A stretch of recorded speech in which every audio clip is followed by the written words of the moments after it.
Welcome back to the podcast. Today we're digging into this concept that has just been like popping up everywhere I turn about how 10 minutes can really and truly change everything. I'm going to give you a couple of personal examples. I'm going to give you some client examples of these 10-minute moments that have opened the door to that thing you thought would take 6 months.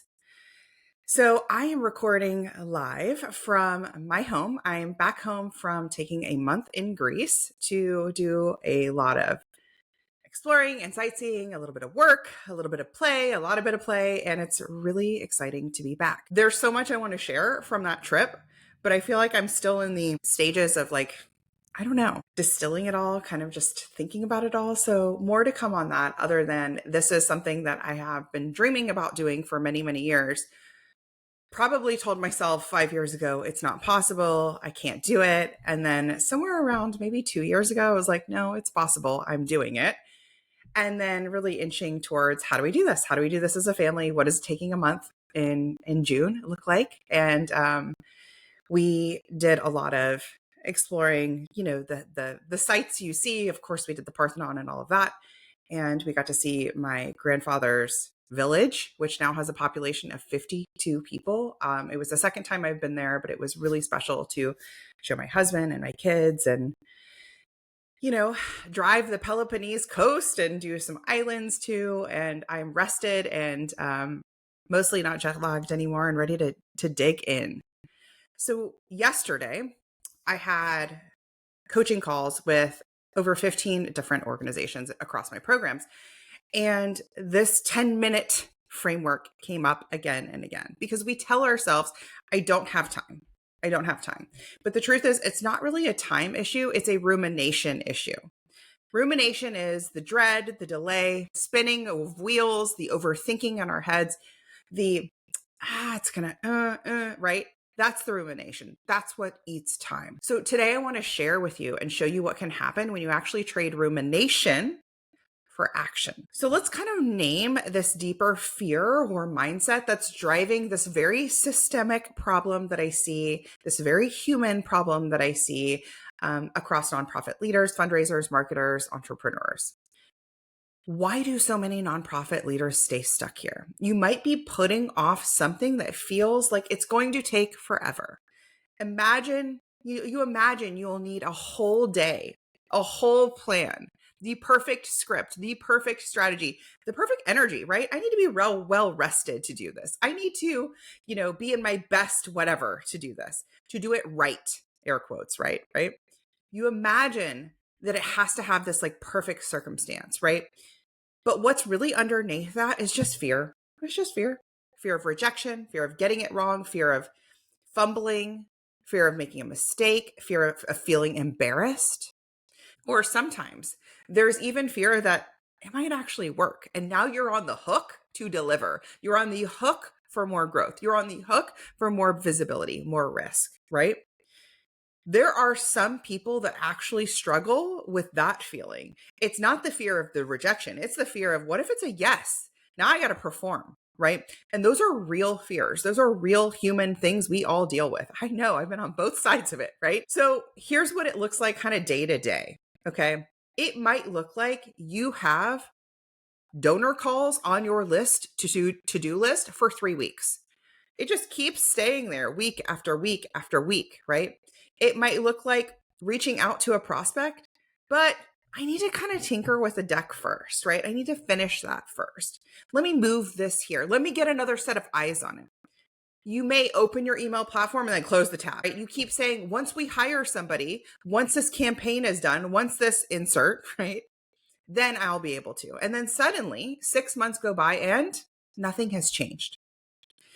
So the solution isn't more time. The solution is, kind of lean in with me, 10 minutes of bravery. 10 minutes of action has a compound effect. Not because you finish the whole thing, but because you change your energy around it. You break the inertia. You create momentum. You prove to yourself that the story you were telling yourself actually doesn't really have legs, doesn't really hold. And then you prove to yourself that, and it gets easier each time. So I'm going to share kind of a personal call out.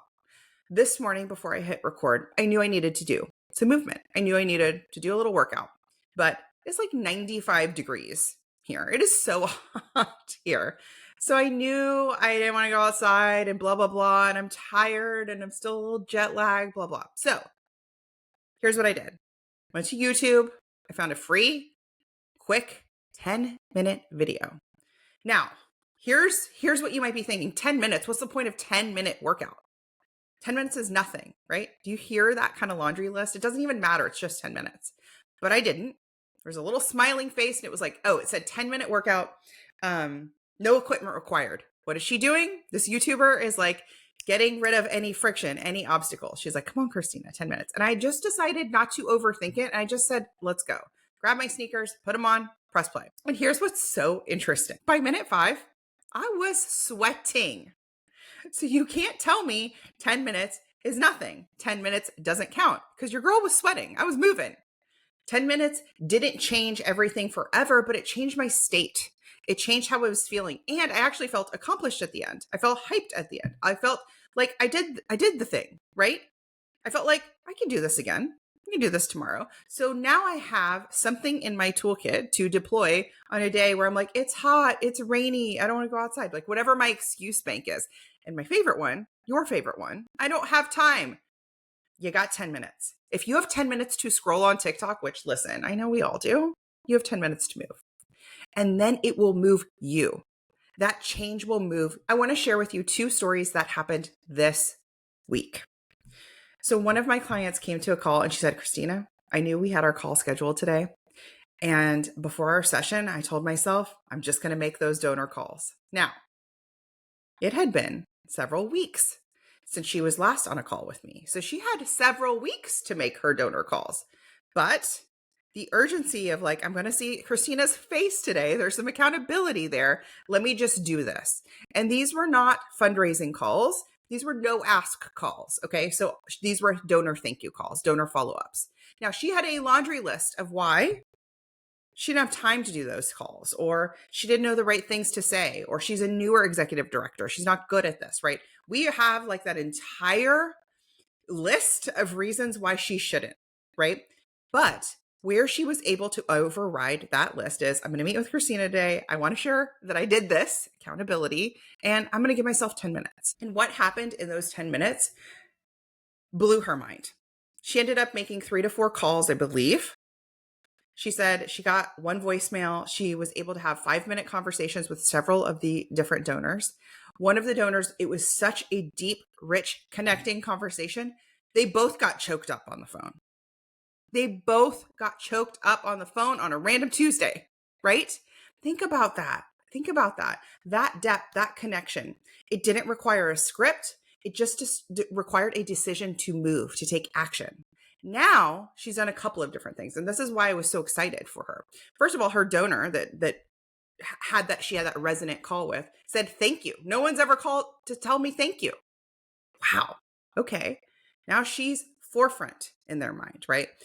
Second thing, she showed herself, I can do this. She's now created that skill, right? Third thing, which made me most excited, is if you've ever tried to engage your board in this activity, and this is not something you typically do, now she can go show them, 1, share the win, and 2, say, I didn't die. It wasn't that bad. In fact, I left with my cup full. I left better than I started. It was actually an amazing conversation. And the next time her board says, I don't know how, I don't have time, she gets to say, got 10 minutes? 10 minutes. 10 minutes, right? So it's like, you have to be first. You are the leader. You have to take the first step. You are the one. And then when you take the first step, you show yourself, I can take the first damn step. And then you can show other people to say, come with me. It's not that hard. We can do this together. Now she has a relationship that is being built with a significant funder that has depth, that has long-term connection. Now remember, she could have told herself, well, I should have called sooner. It's been too long. It's been too many months. BS. 10 minutes. Take the action. Another client came to our club call, and one of the things that we had worked on together in previous months is calendaring in time for donor outreach each month. And so her time come up. It's time for donor outreach, right? Today's the day. She said, I really didn't want to do it. I was putting it off, Christina. I really didn't want to do it. And she did. Same thing. She was like, but you know what? I did it. And I knew we had this call. I'm going to do it. She made about 4 calls that day. One turned into one of the warmest, high impact intro meetings that you would ever want. Okay. This call with this donor that is engaged ended up saying, let me introduce you to somebody who has the capacity for a 6-figure gift. Let me introduce you. Let me make this happen. There is a conversation happening because she decided to take 10 minutes and have a phone call with a donor. That's it. That's the action. She stopped avoiding it and gave it 10 minutes. That 10 minutes can turn into 6 figures. So when you say, I don't have time to call a donor, I don't know what to say, I want you to think about these 2 instances. The first one was a newer ED. She had all the reasons not to.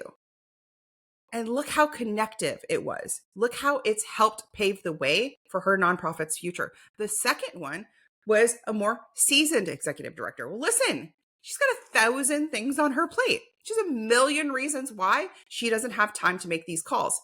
And yet, had she done those other 1,000 things, she would have missed out on a 6-figure gift. You have 10 minutes. Have 10 minutes. But the 10 minutes requires courage, and the 10 minutes requires you to stop negotiating with yourself and just go. And I think there's a nuance to this. There's a nuance because you're like, sure, 10 minutes. Got it, Christina. The nuance here is that my clients didn't just do this out of nowhere. They did this because they had support. And I think it's twofold. I think it's support and accountability. Support and accountability. It's making me think about like any class I never wanted to take in high school. I don't know. Biology. Sorry. Didn't want to take it. Oh my God. Calculus. Didn't want to take it. So I had support and accountability in my teacher to take it. It took at least the sting off of it, right? Now imagine I wanted it. Imagine it was my nonprofit. It was a cause I care about. Now layering on that support and accountability takes most of the pain out of it, right? It really, really does. And so I think that is for many, many organizations, for many people listening, for many people who come to me where their funding is plateaued, where they're actually working harder than ever and it's not translating into more dollars. That's the piece that's missing. Having a coaching call, having community with other people who get it, sharing not only your wins, but sharing where you need help, sharing where you're like, I need some accountability. I need some motivation. I need to get out of my own way here. That is why I've created my programs. That is why we have the club, which is a fundraising program for organizations who have teams, who want to sync marketing, who want to sync fundraising, who want to sync leadership so they can unlock 100K in new funding. Okay. That's more established program. Then I have the sprint method, which is for organizations, maybe solo EDs, maybe newer founders who want to learn the skill of community fundraising so that when they have a campaign, they raise 5 figures every single time. That community, that support. So you're not just DIYing it. And so that you actually have a coach. So you actually have a group of like-minded people who are there to support you. That's the missing piece for many of us. That's why if you've ever tried to learn a language and then you just quit, like who has downloaded Duolingo and then been like, forget it on day 4, right? You're missing the human element, the accountability, the like, can anyone come alongside and do this with me? Can anyone share a tip that worked? How can I habit stack this? That's the power of coaching. When you have accountability and a place to celebrate and multiply, those 10-minute reps become a habit. Who would you be if every single day in your calendar, there was a 10-minute block to do the hard thing, to do the brave thing? Not only who would you be, like who would you become? What would happen in your organization? Like it blows my mind to think what's possible if that was all you did is start layering in these 10-minute asks, these 10-minute moments in your calendar. And 10 minutes is not to tinker. 10 minutes is high impact, high ROI action. You have to stop waiting for bravery to arrive and just start practicing it. I know. It's not ideal, but that's the currency, right? You might be thinking, sure, but my task list is way longer than 10 minutes. I can hear you in my mind's eye, right? Or my donors need something polished. You don't understand, Christina. It's going to take more than 10 minutes. Nope. They need something honest. We do not want pages and pages and pages of fancy PDFs and reports and slide decks and things. We want our phone to ring and we want to hear you on the other side. We want an email from you. We want a video from you. We want the real. The only way to get to the bigger work is to stop skipping this first step. So 10 minutes today helps to unlock that confidence for tomorrow. And remember, then you get to show that confidence. You get to be that leader in your organization, to your board, to your staff. So then suddenly they're like, well, I can do 10 minutes too. Okay. This is the work we do. We create those 10-minute moments throughout your week. If you're ready to work smarter with coaching, clarity, and a tight community, you can book a call with me at splendidatl.com/start. There you can book a call with me and you can learn more about my programs. So remember, you're not someone who waits. You're somebody who moves quickly, courageously, and consistently. And sometimes you can raise 6 figures in 10 minutes, but you gotta get out of your own way. I'll see you next time.